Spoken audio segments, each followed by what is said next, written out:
In today's brand new episode of Hillclimb Monsters, we're trying to make America fast again in the Chevrolet Camaro Z28.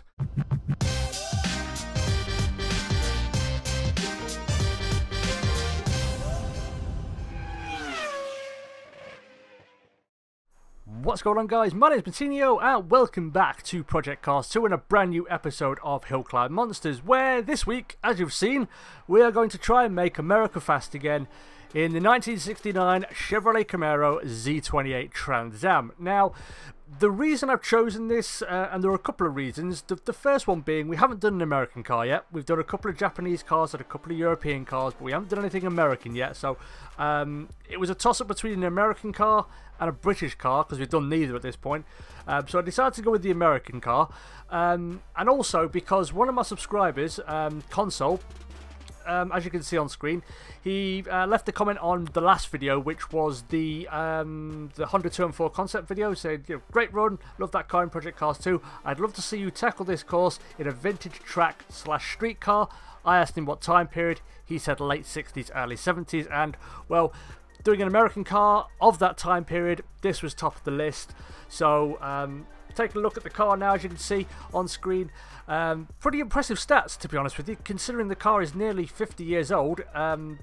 For a car from the 60s, these are impressive stats. So it has 410 brake horsepower coming out of a big whomping American V8.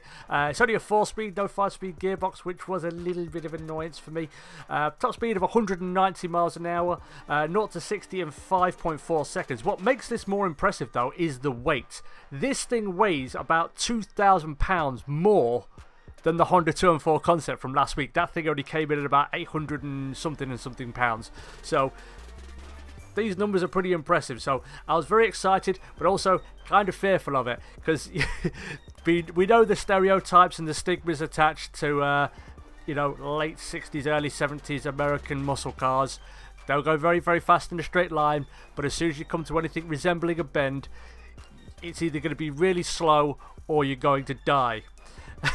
So I was a little bit apprehensive coming into it, but honestly, I needn't have been, because this thing was very well set up from the start. I don't know if that's got something to do with the recent patch we've had. There's a big patch, and a lot of people are talking about it, that it's improved some of the default setups for a lot of these cars. But honestly, like I said, this thing didn't require that much tweaking, to be honest with you. I did twiddle around with the suspension a little bit, because it was a little bit understeery on corner entry, and on corner exit it was very oversteery. No more so than trash can corner. Trash can corner was really difficult in this car. There was a couple of times that I binned it into a wall, because the back end just gets away from you, and even if that's not me just absolutely trying to floor it out of the corner. That's me being gentle out of the corner. It can still get away from you. So I tried to dial that out as much as I could, but like I said, my limited knowledge of suspension geometry and how to set it up, I can only get it to a certain point. But I got it to a point where I can still be very, very quick and put in some decent, what I believe are decent lap times in this car. Yeah, other than that, like I said, it's not really that difficult to drive. As you imagine, it's an American car. It's big, it's heavy. It can be a little bit difficult to get through certain corners, especially the tighter corners. James May corner, the slowest corner on the course, was really difficult. I didn't want to take the apex or go, really tight to the apex, because there's that bump there and that can really unsettle the rear end.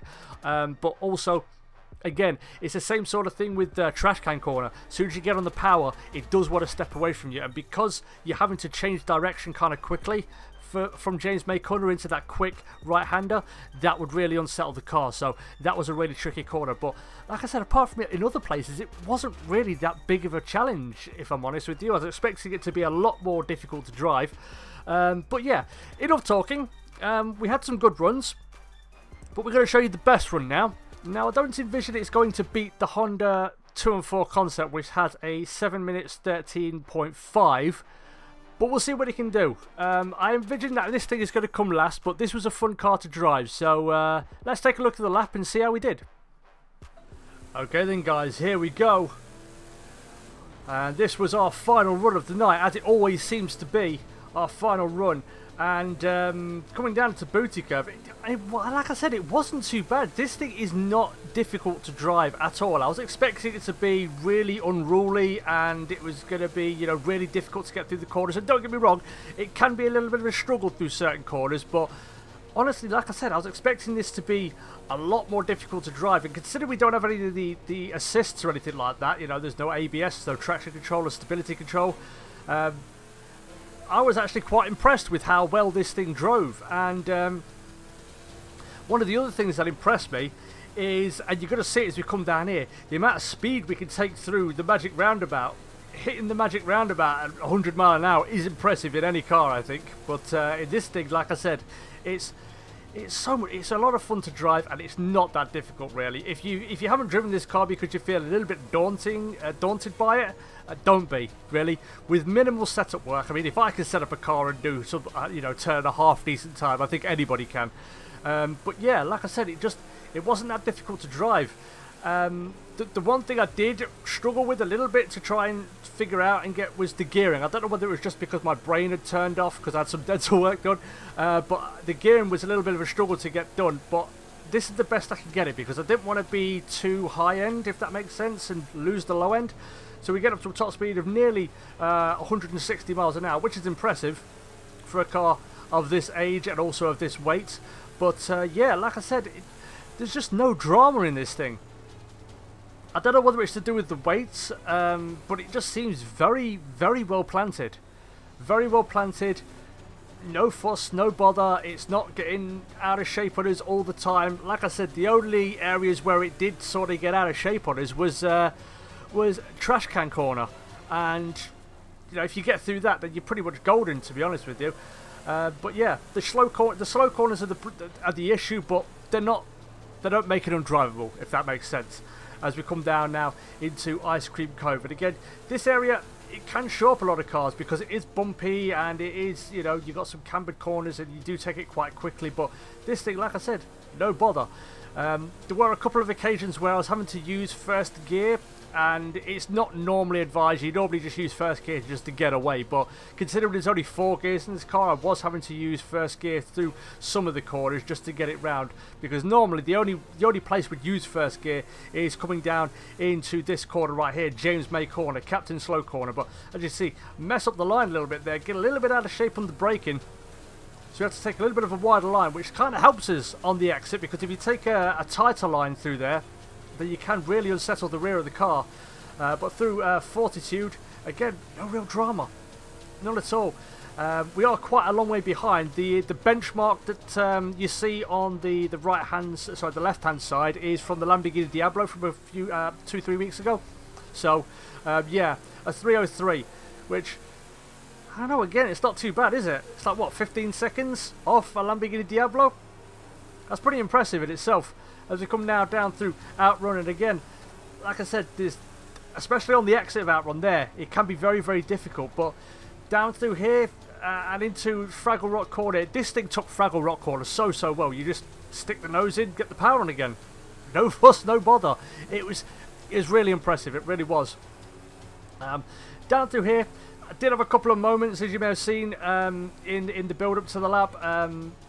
It can, through the long corners, because it's a big heavy car, if you get maybe a little bit too happy on the throttle, then you can just find yourself drifting wide, and then you kind of, you know, pass the point on no return, so to speak.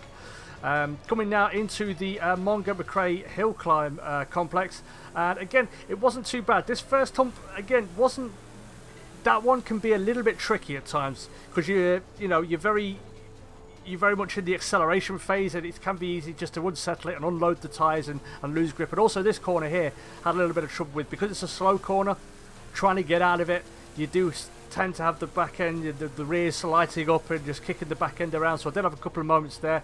But down into here, these deeper braking zones, no bother at all, despite the fact this thing doesn't have ABS.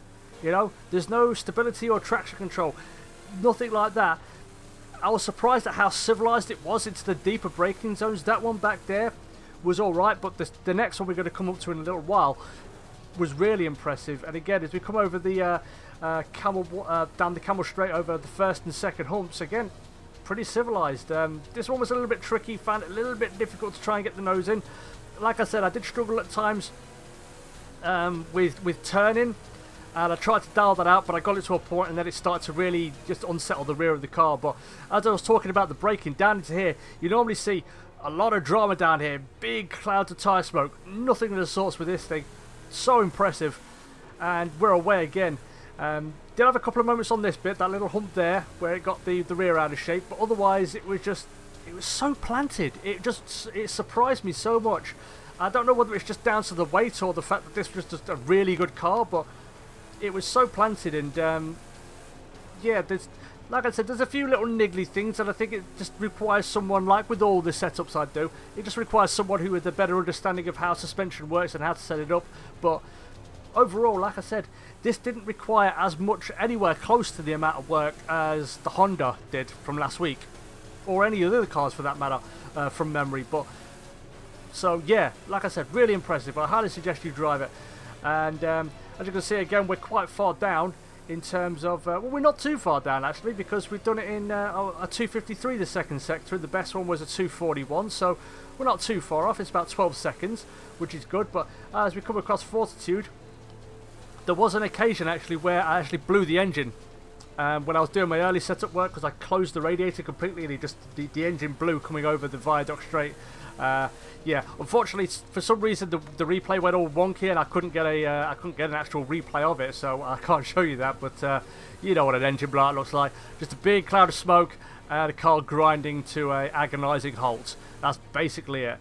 But yeah, again, coming down into sweeps now, and again, it just uber civilized. Very easy to get the nose in. The back is very, very settled. Again, as long as you're gentle, as long as you're very deliberate, you're not soaring away at the wheel, then you'll be all right. This thing, the only little bother we had is here. Maybe turn a little bit too early, nick the barrier just a little bit, scratch the nice paintwork, but we get away with it. It doesn't cost us any time really. As we come now down onto Rocky Road, and again, there's a lot of occasions where cars can be showed up at this point, and we almost got away. We just got away with it there. You can get dragged wide through there, but through the rest of it, no bother. Again, especially coming up to this next like longish right-hander here, as long as you get the nose in early, you can pretty much go near enough flat, I'd say.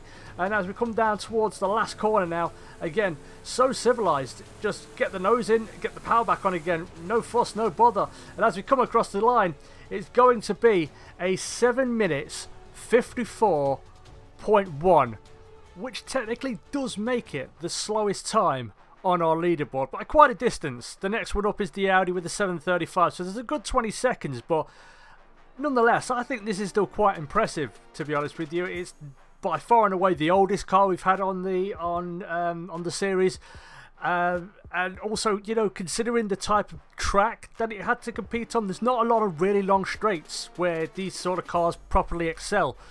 This course is just all corners, basically, lots of different types of corners, so for it to do a sub 8 minute around here, I think that's kind of impressive. And I'll be really interested to see how this stacks up against the 66 RTR Mustang that we're getting in the Fun Pack DLC, because I would imagine that, considering they're the same sort of era and they're both muscle cars, I imagine they'll be in the same class. So that'll be really interesting to see how those two stack up against each other on this course. So when that DLC does come out, I will be putting the Mustang through its paces on our hill climb course.